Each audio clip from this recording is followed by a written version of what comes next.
Luke chapter 24 na Bwana atatubariki. Nataka kunena mchana wa leo ujumbe ambao nimeuita kwa kizungu from disappointment to hope. Kwa Kiswahili disappointment nimejaribu kutafuta hili neno ni kushushwa moyo. Naona mahali panaitwa ni matikisiko. Hivyo ndivyo kamusi nyingine nimeangalia mahali kutoka kwa kuvunjika moyo disappointment kwenda kwa tumaini. Yawezekana mchana wa leo umevunjika moyo. Mahali ulipo, unapotutazama, unapotusikiza, umevunjika moyo. Lakini niko hapa, kufufuka kwa Yesu kunatuonyesha ya kwamba tunaweza kutoka katika ile hali ya kuvunjika moyo na tukawa na matumaini. Hope, from disappointment to hope. Hii hadithi ni ya wafuasi wa Yesu wawili. Mmoja tunapewa jina lake, mwingine hatupewi. One of them is Cleopas and a friend. Na hii ni baada ya Yesu kusulubiwa, akafa Ijumaa, akazikwa, akakaa kaburini Saturday, akafufuka Jumapili asubuhi. Hii scripture ambayo tunasoma it's Sunday morning. Na hawa wafuasi wawili wa Yesu, Yesu alikuwa na wafuasi wengi isipokuwa tu wale 12. Kuna watu wengi ambao walikuwa wamemwamini Yesu, kuna wale 72 na watu wengi walimjua Yesu na wakamfuata. Na Cleopas na mwenzake ni among these people that had followed Jesus. Wacha nisome kwa kizungu na nitasafiri. Nataka nisome mistari sio yote kwa sababu ya wakati, lakini nitaelezea tunapoendelea. Luke 24, nianze 13. Now that same day 2 of them were going to a village called Emmaus, about 7 miles from Jerusalem. They were talking with each other about everything that had happened. Verse 17, thus Jesus has appeared to them, and he asked them, what are you discussing about as you walk along? We continue, there's a conversation there, but I want to concentrate on verse 21. Na nisome kwa Kiswahili, mstari wa 21 nasema, nasi tulikuwa tukitumaini ya kuwa yeye ndiye atakaye wakomboa Israeli. Zaidi ya hayo yote, leo ni siku ya 3 tangu yalipotendeka yale mambo. Tufike hapo kwanza. Niseme ya kwamba tunapokumbuka kufufuka kwa Yesu mchana wa leo, tunakumbuka kufufuka kwa Yesu wakati dunia imejaa na kukosa tumaini. Disappointment, masikitiko yamejaa ulimwengu wote. Na najua yawezekana inanena na mmoja ambaye ako disappointed, masikitiko kwa sababu amepoteza kazi yake, ile jambo ambalo limpa mkate wa kila siku, sasa hana tena. Naongea na watu ambao wanasikitika kwa sababu ndoa zao zinavunjika. Naongea na watu ambao wanatikisika mioyoni mwao kwa sababu wamewapoteza wapendwa wao. All over. Nasema hivyo kwa sababu these lines that we are using are viewed all over the world. Naongea na watu ambao biashara zao zimefungwa. Juzi nikatembea Nairobi ya juu. Kuna Nairobi ya chini. Nairobi ya juu ni Kenyatta Avenue. Siku ingine before the lockdown. Na nikapata biashara nyingi ambazo niliacha. The last time nilikuwa huko ni mwaka umeisha. Nikaona zimefungwa na vumbi. You can tell hapa hakujafunguliwa kwa mwaka mzima. Watu wengi wamepoteza makazi na mabiashara zao na wamevunjika moyo. They are disappointment. Na sasa tunaongea asubuhi ya leo, unawezaje kutoka katika hii hali ya kuvunjika moyo na uwe na matumaini tena? Hili ndilo jambo ambalo linafanyikia hawa wafuasi wa Yesu wawili, Cleopas na mwenzake. Yesu baada ya kufa na kusulubiwa, wakakaa Jumamosi na Jumapili mapema asubuhi kukaja ripoti, ukisoma hapo juu from verse 1, wanawake wakaenda, Mariamu na wenzake wakaenda pale kaburini, wakapata Yesu hayuko. Wakaleta ripoti kwa wafuasi wa Yesu. Lakini ninaposoma Biblia yaonekana ni ya kwamba hawa wawili hawakuamini yale. Hatujui wanaenda kufanya nini kutoka Jerusalem kuelekea Emmaus. Pengine, probably they had given up. What they expected to happen in Jerusalem has not happened.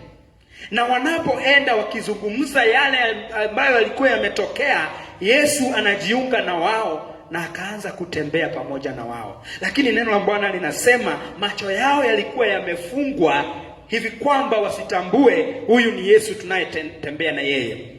Akawauliza, mnaongea kuhusu nini? Nao wakamwambia, kwani wewe tu ndiye umekuwa Jerusalem peke yako? Husikii mambo ambayo yamefanyikia Yesu Kristo? Alikuwa nabii, alikuwa mwalimu. In verse 21 tumesoma hayo. But we had hoped that he was the one who was going to redeem Israel.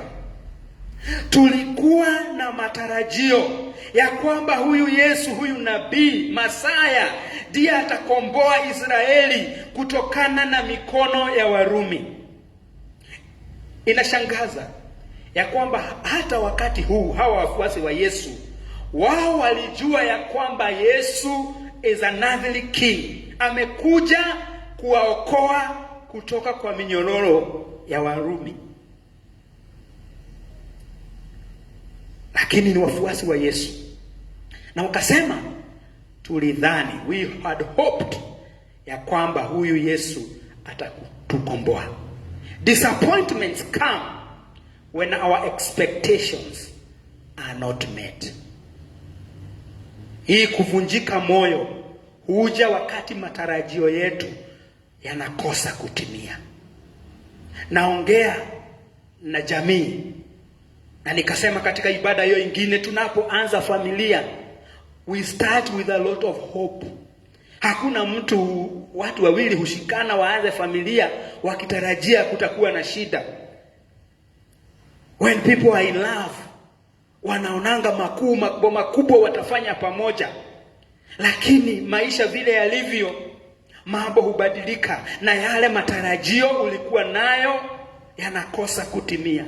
Na sasa umejishika tama, umevunjika moyo, you are disappointed. Mungu anapotubariki na watoto, naongea na wazazi, wengine wetu tunawaleka kanisani, tunawadedicate, tunawafundisha tabia njema, tunawapeleka shule, tunajikaza kama wazazi, tunafanya juu chini ili watoto wasome tukiwa na matarajio fulani. Lakini sio wote ambao, not every child turn out the way we expected, and we are disappointed. I know I'm speaking to a mother or a father who is disappointed because your children have not turned out the way you expected. Sisi ambao ni wachungaji, kila mchungaji anapopanda kanisa anakuanga na maono makubwa. Anaona kanisa kubwa, washirika wanaopenda Mungu, wamejazwa na Roho, but things don't always go the way we expected. Na naongea na mchungaji ambaye amevunjika moyo kwa miaka 2 sasa. Mipango ambayo tumekuwa nayo, especially county yetu Nairobi, na you remember last year tulifungiwa tena, na mwaka huu we don't know. And can I speak with sincerity? We are disappointed. Because sasa, the time we thought tumeinuka tena, washirika wamerudi kanisani, watu wameanza kuokoka, departments zimeshika moto, inaonekana sasa kuna mwelekeo, programu iko ya mwaka mzima imeanza kufanyika, all of a sudden hatuwezi kutana tena. Matarajio yetu hayajatimia, na tumevunjika moyo. Tunapoenda shule na tunapokuwa, especially young children, uliza watoto wanatarajia kuwa nini wanapokuwa wakubwa. They will give you their dreams. Nataka kuwa hivi, nataka kuwa hivi. Na naongea na mtu hapa ambaye alikuwa na matarajio makubwa kama Cleophas na mwenzake. Walitarajia huyu Mesaya atatukomboa, hatutakuwa watumwa tena. Na sisi ndivyo vile vile tunakuwa tukiwa na matarajio. Tunasema nitakapofika miaka 40 nitakuwa na hiki na kile na kile na kile. But see where we are, some of us. Things have not gone the way we expected. Nikawa nasoma, kuna wakati katika uchumi wa Marekani, the American economy, in the early 1900s, they were doing very well, such that kukaja researchers wakasema watu pale watakuwa wakiretire at 38 years because of the wealth that was there. They were very expectant. Then kukaja kitu inaitwa Great Depression, na hakuna mtu sasa anaweza retire at 38. Wengine hata 38 hatujaanza maisha, kwa sababu yale tulitarajia hayajafanyika, and tumevunjika moyo, tumejishika tama. Kuna wimbo kwaya ya hapa wimba, bona kushika tama. We are discouraged and disappointed because things have not gone the way we expected. This is what is happening to Cleophas and his friend. Lakini ndugu zangu na dada zangu, sisi ambao tunamwamini Yesu, mambo yanayotufanyikia hayastahili yatupate kwa mshangao. If we are truly followers of Jesus and we believe in his word, we should not be taken by surprise by some of these things. Apostle Peter writes to Christians that were suffering in the book of 1 Peter. Hawa watu ambao walimwamini Yesu walikuwa wametapakaa kila mahali. Na nataka kuimagine watu hawa walipokuwa wanakuja kwa Yesu, walikuja na matumaini ya kwamba tukija kwa Yesu hatutateswa sana, hatutapata shida. And then the opposite happened. Wakaja kwa Yesu in the book of 1 Peter chapter 4 and verse 12. Wakamwamini Yesu, lakini wakaanza mateso, wakaanza kuteswa, and they got scattered all over.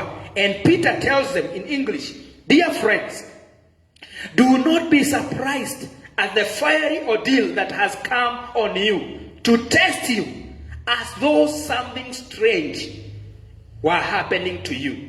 These are not strange things. They should not get us by surprise. Kama tunaliamini neno la Mungu ya kwamba nyakati za mwisho mambo haya yatakuja, magonjwa yasiyoeleweka.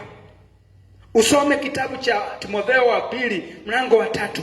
Siku za mwisho zitakuwa nyakati za uovu. Uovu utaongezeka. Watu watajipenda. Watu watapenda pesa kuliko kumpenda Mungu. Watoto watawaasi wazazi wao. Haya ni mambo ambayo hayastahili kutupata kwa mshangao, kwa sababu tunaliamini neno la Mungu. These things should not get us by surprise. Taongea mambo mawili alafu nimalizie. Cause number 1, the cause of disappointment. Kwa nini wengi wetu tuna matikisiko, tumevunjika moyo, tumejishika tama? From where we have read, Yesu aliwakemea hawa wanafunzi wake wawili.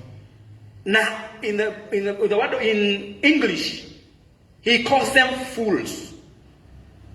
Wow, let me see what he says in Swahili in verse 25.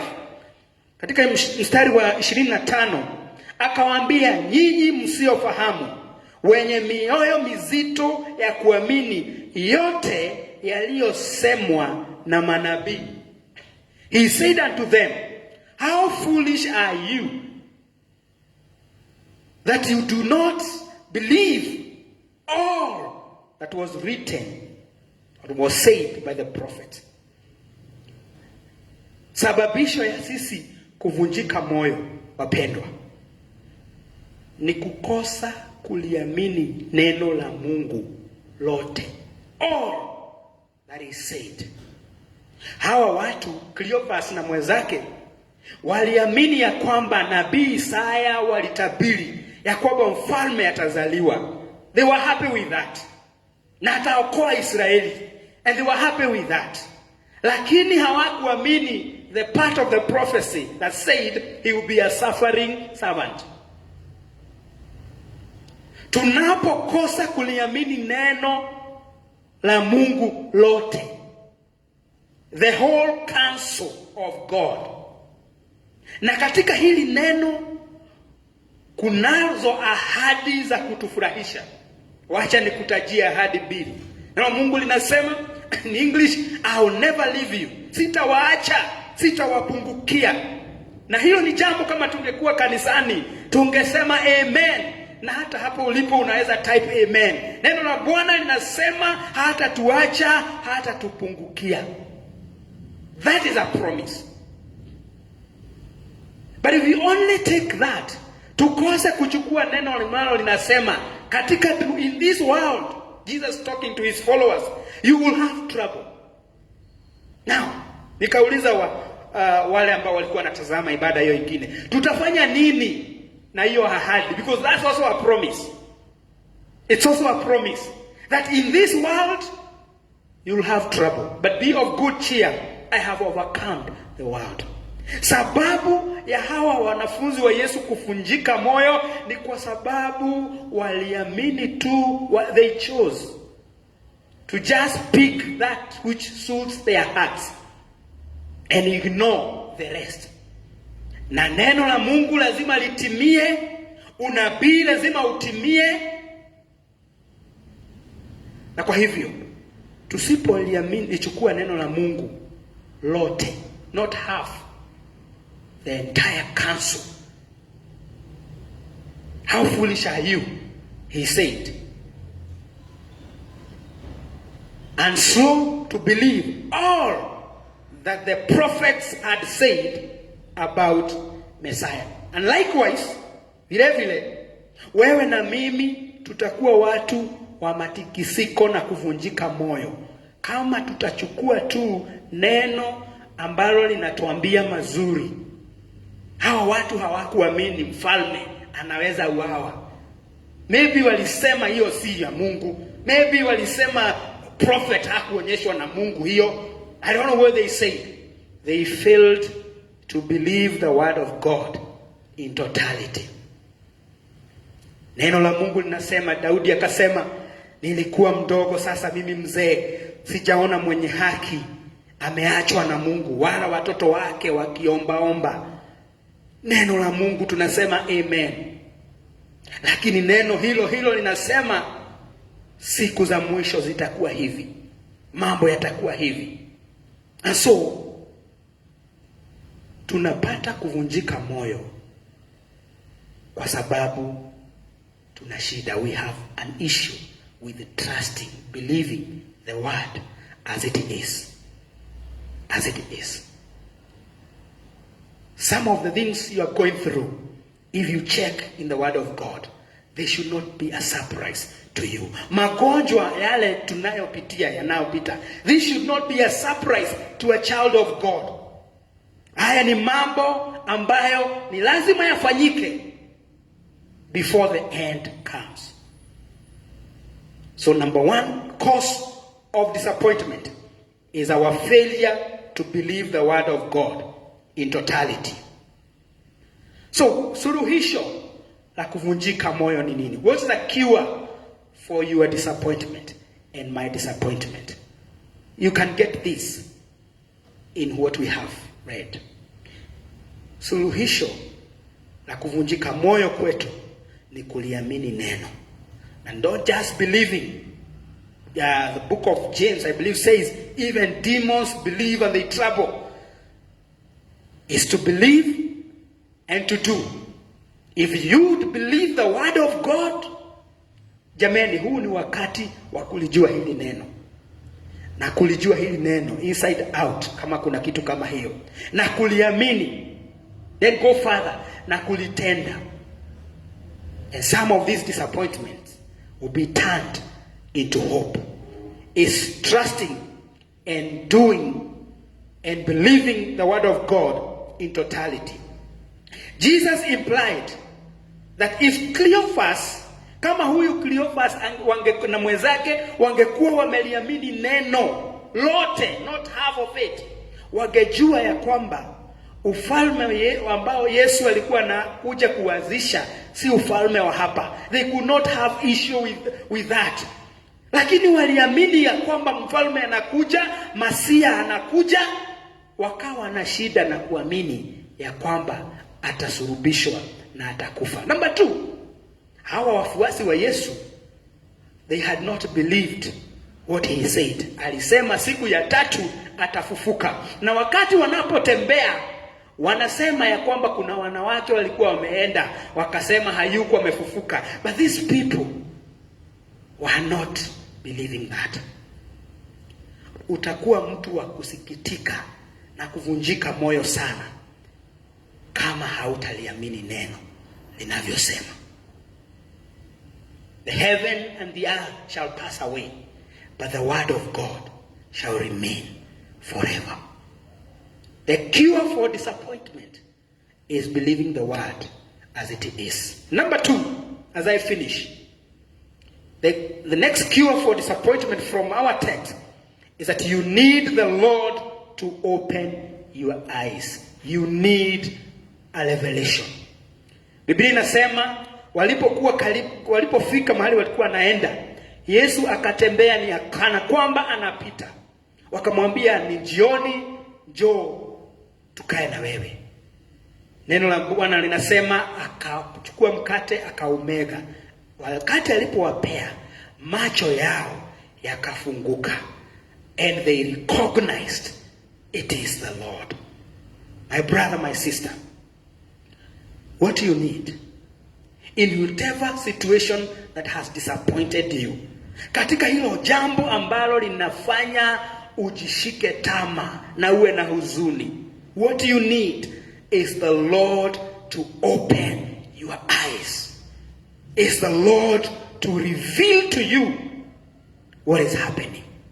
Because something is happening. In the book of Daniel, I believe chapter 2, chapter 3, mfalme akawa na ndoto, was a cruel king. Akawa na ndoto na akaita magicians waitafsiri wakashindwa. Lakini akasikia pia Danieli ana kipawa. Na akamwambia, sasa hivi nyinyi watu mumenizoea, sitawaambia ndoto, nataka muniambie niliota nini, halafu mtafsiri. Hii ni kazi ngumu. You know it's easier ukiniambia uliota hivi nitajaribu kutafsiri. Akasema mumenidanganya sana. This time nataka muniambie niliota aje na mtafsiri. Danieli akamwambia, hilo jambo umesema haliwezekani, lakini kuna Mungu mbinguni anayefunua siri. There's a God in heaven who reveals secrets. Na nataka kukuambia ndugu yangu, dada yangu, katika hiyo jambo ambalo limekushusha moyo, limekuvunja moyo, you are very disappointed, if only you'd allow the Lord to open your spiritual eyes to see what is happening, you'd become like Cleopas. Walipofunguliwa macho na wakamuona huyu ni Yesu, wakatoka mbio wakarudi Jerusalemu as witnesses, and I believe their lives were never the same again. I pray today that God will open your eyes. The reason we have sleepless nights. Ushawahi sumbuliwa na jambo usiku, ukasumbuliwa kwa kosa kulala, only to wake up na ukapata it was not an issue. Na naamini mambo mengi ambayo yametuvunja moyo, kama Mungu tu angetufungua macho. Number 1, tuone mambo ambayo Mungu anafanya behind the scene. kwa sababu kuna mambo makubwa Mungu anafanya. The Bible says he has good plans for us. The Bible says he works all things for the good of those who love him, those who are called according to his purposes. Kumaanisha hata hilo jambo ambalo limekuvunja moyo, hilo jambo ambalo limekufanya ujishike tama, kuna jambo nzuri litakalo toka hapo. And I know it's not easy. This is easier said than done. Lakini kama Mungu angekufungua macho, and I want you, as I conclude, to ask the Lord to reveal to you what is happening. If God would reveal to you what is happening in your family, you would relax, or you would know what to fix.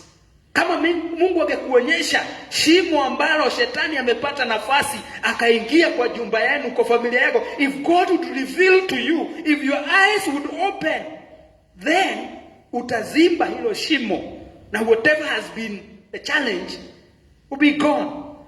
Wachungaji, if God would reveal to you what has been eating your church, you would fix it. And things would come back.